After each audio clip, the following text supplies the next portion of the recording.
There have been a lot of news and views on the current rainfall situation in Hyderabad and the potential flooding scenarios. The current situation is the result of two events unfolding over a period of a week.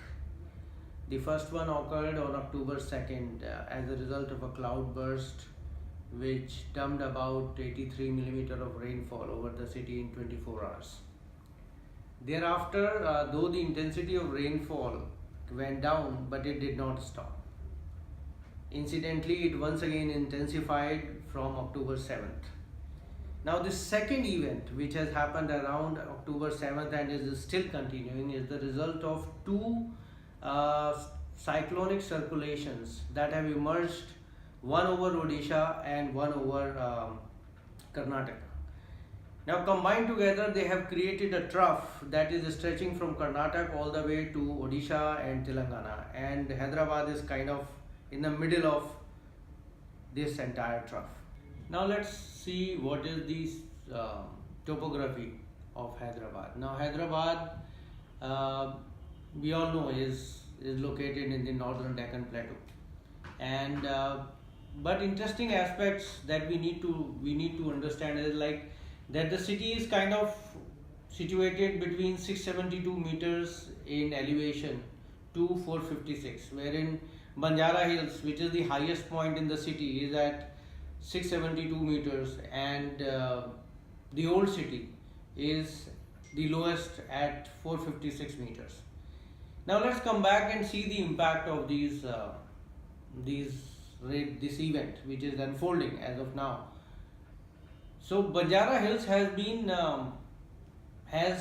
flooded. It's like it is seeing a flash flood, and considering that this is the highest point in the city, it's surprising. So there has to be something else which is causing it. This is not natural. Banjara Hills should not have been flooded, being the highest point in the city.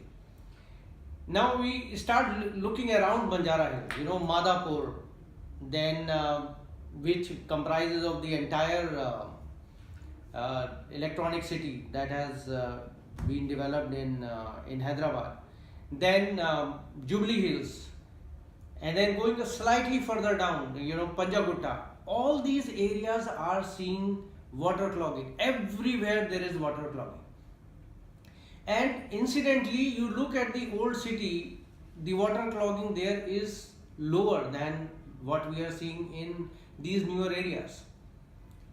Other than that, of course, there are worst hit areas like Nizampet or Alawal, where there is a lot of flooding. But once again, this is the result of drains clogging. All the drains are absolutely clogged, so there is no way for the water to.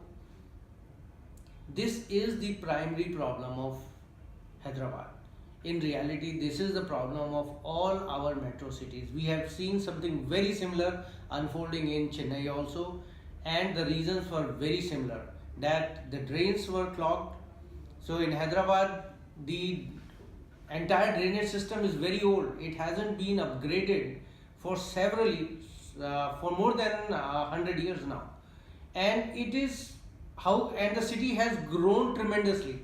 Incidentally, the newer areas are also seeing this even worse situation, so indicating that there is something really lagging in our planning. In addition, the number of lakes in the city have also disappeared, something very similar to what has been observed in Chennai. The lakes always serve as sinks for excess water that suddenly appears in the city in the form of a cloudburst or heavy downpour.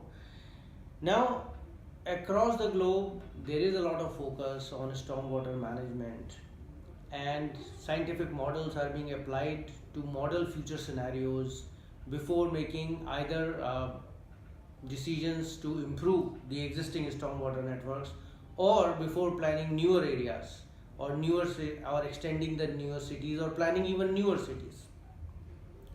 RMSI has been engaged in several such programs, and I feel that our cities, especially the metros like Mumbai, Chennai, Hyderabad, Bangalore, of course Delhi, when I say Delhi, I am including Gurgaon into it, and also need to think about the stormwater management, because this is the need of the hour, and it's very important for us to plan for better utilization of the stormwater, because this stormwater is turning into floods and is giving losses to us, whereas the same stormwater, if managed well, can be utilized for a lot of productive purposes. Thank you.